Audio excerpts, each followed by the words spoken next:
Hello everybody and welcome back to Mehls Mountain Garage. So I haven't posted a video in a while. I do have a boatload of footage though, so I've got to get that up. But this time around I want to try and keep it short. But I'm working on Sally, my 1981 Buick Century station wagon with the Grand National motor in it, the 87 LC2 Turbo, and the intake manifold is leaking at the China rail. So let me see if I can show you what I got going on. I already pulled the coolant out of it. You can't actually really see it, I don't think. Nah, you can't. There you go. Yeah, you can actually see the oil right there on the engine block above the water pump.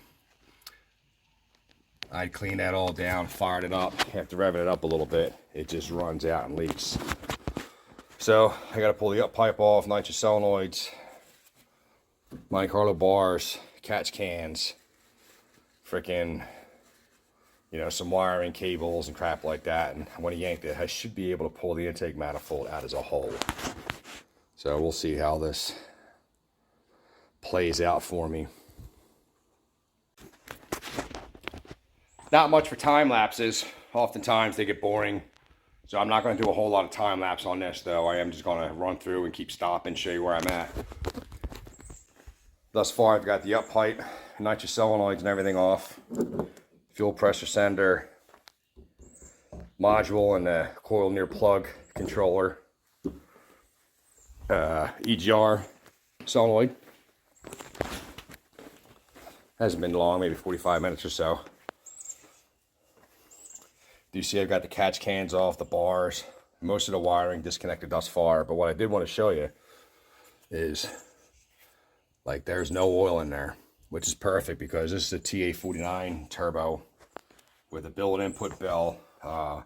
Doesn't have a Garrett housing, unfortunately. It's got a precision housing. I wish I had a Garrett and exhaust housing. But nonetheless, I had picked it up, needing to rebuild. I rebuilt it, been running it around. I was getting some smoke out of the exhaust, but it's got great compression. I was almost concerned that I was getting a little push through on the intake side for the oil, and I'm not. So I'm not taking a turbo off, so I won't know what the exhaust looks like. But I almost think it was just sucking oil through the PCV because the couple rides that I took with the PCV catch can, there's already oil and like shit in there. So I'm pretty happy with that. Got the upper stainless coolant pipe off, got the cold air intake, my little jacked up chrome pipe. I'll replace that eventually when money allows. I do have 3 intake bolts to get, and I've got the fuel pressure return line to get. You can see the stainless fuel line here. If you're wondering what that orange is, that's actually a copper/brass gasket. I had a hard time with that stainless sealing. All the wire harnesses off. I should theoretically be able to crack it apart from the back, like kind of pull it up and out.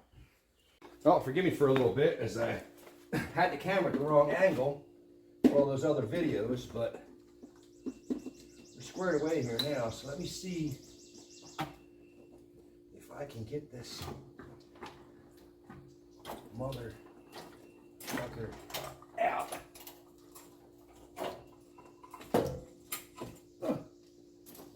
Look at that.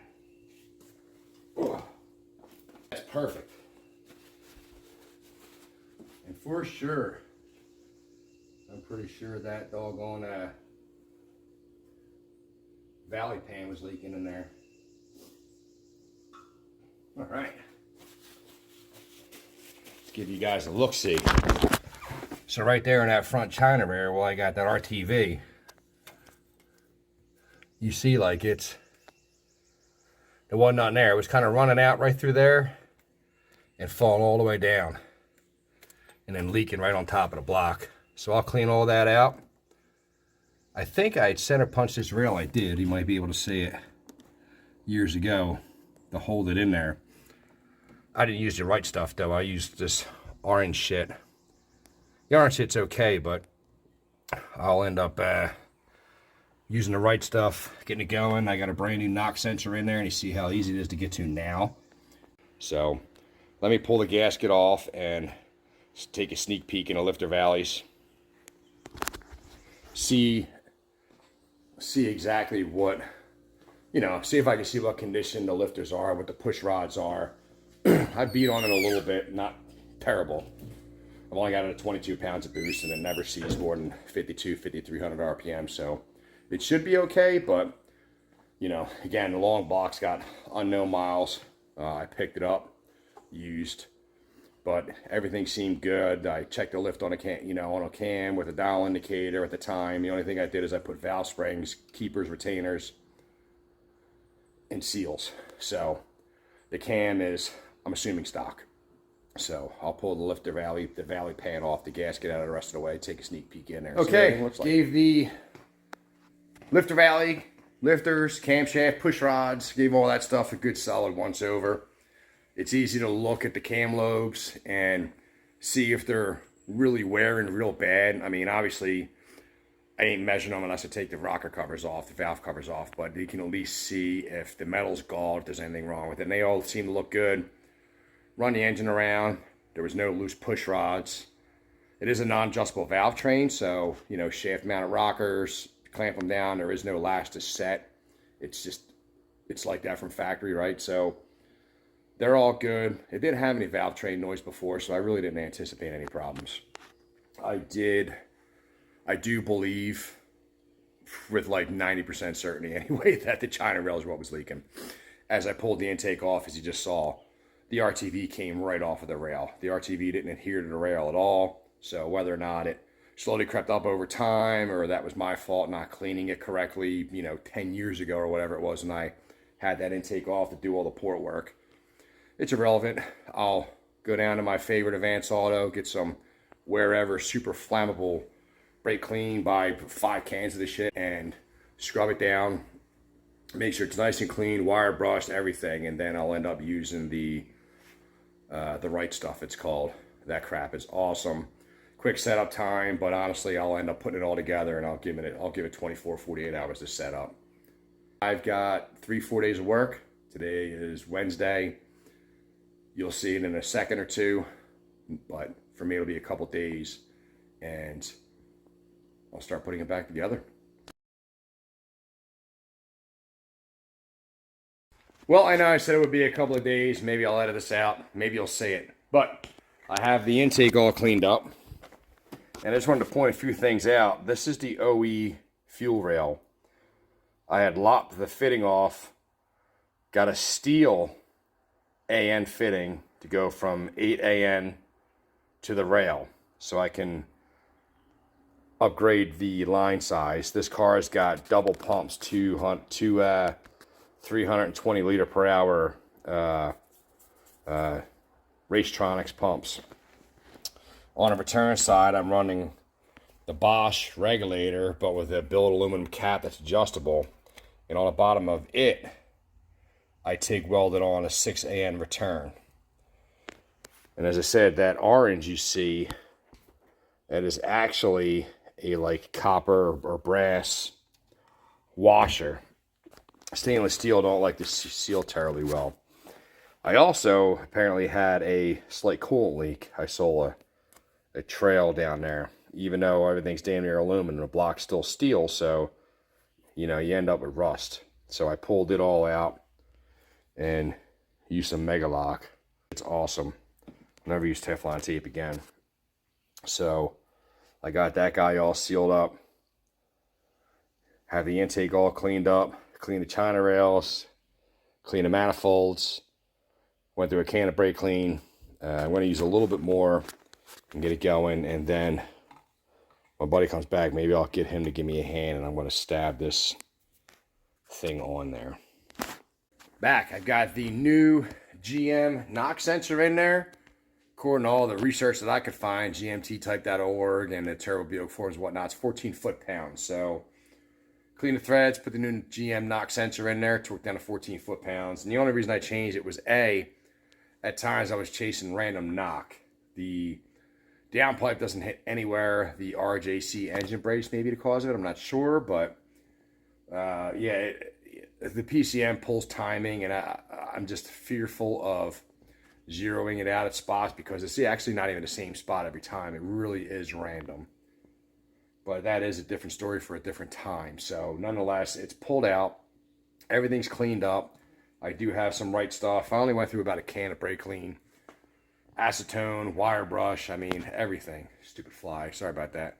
So I'm going to run a little bit of right stuff around the coolant ports and just smear it on our super thin, not be a knucklehead about it, and then load up the corners down here, like right in there on the other side along the China rail, same with the front, and hopefully it'll only take one attempt to drop the intake on where it needs to be. I know I said it was going to be a couple of days, but it's only like 5 or 6, so I got a little bit of time. I can at least probably get the intake bolted back on, maybe a handful of other things, though it won't be running tonight for sure. Intake is on. One try. Use my trusty inspection mirror and a nice bright flashlight. It looks like all the right stuff is exactly where it needs to be, and I shit you not, but I use like a half a tube of it at least. So we got our torque down, and that's about all I'm going to get done tonight. I want to let it set up. I'm going to run around the bolts one more time and get her going. Hopefully, I've got no more oil leaks. I never had a vacuum leak or an intake leak. It was just mainly the oil leak in the front, and you know, honestly, oil leaks suck. I know a lot of guys, if you happen to watch this and you hit the Google search or YouTube search, Turbo Buicks, here's a saying, if it ain't leaking oil, it don't have oil. But the rear main doesn't leak, the front main doesn't leak, valve covers don't leak. I mean, the freaking leak was the China rail, so if I could fix that, then that'd be awesome. So yeah, we'll see where this goes, and like I said earlier in the video, it'll probably be, you know, 2-3 minutes for you. It's going to be 3-4 days for me, but I'll get it back together, and hopefully it doesn't leak. If I'm smart, I'll remember to get my smoke machine from work and bring it home and smoke it and make sure it doesn't leak at all. But, we'll see. Well, it's been a couple of days. See, I got different clothes, less hair, but I did get most of it done. We're going to wrap it up here in a little bit.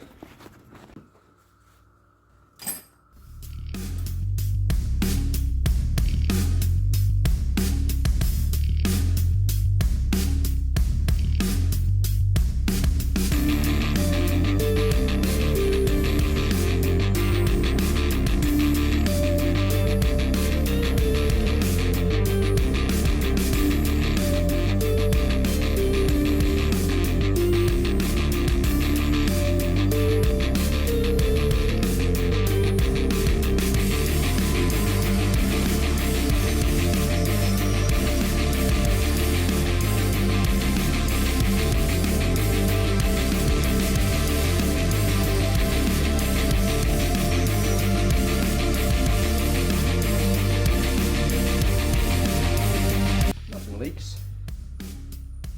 I'll add a couple more tie straps and things. I think. Put some cool in it. Good to go. Wasn't too much work, but it's hot out. Pennsylvania gets humid as shit.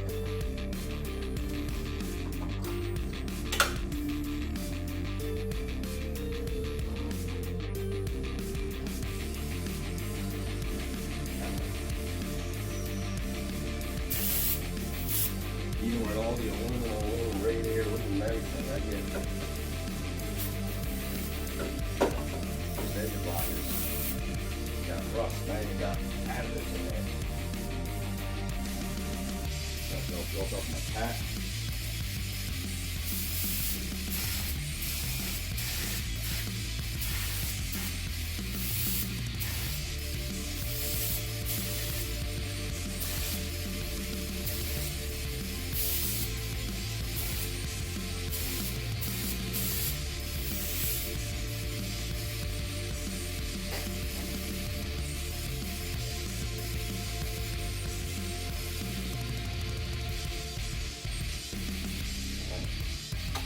is new.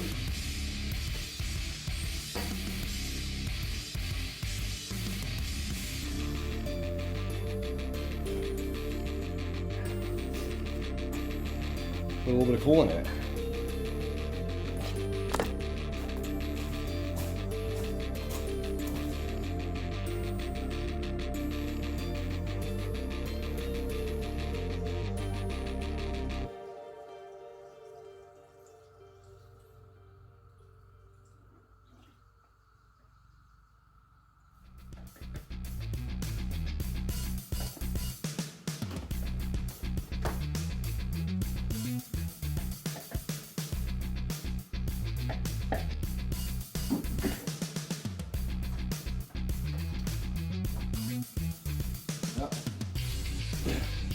See what happens.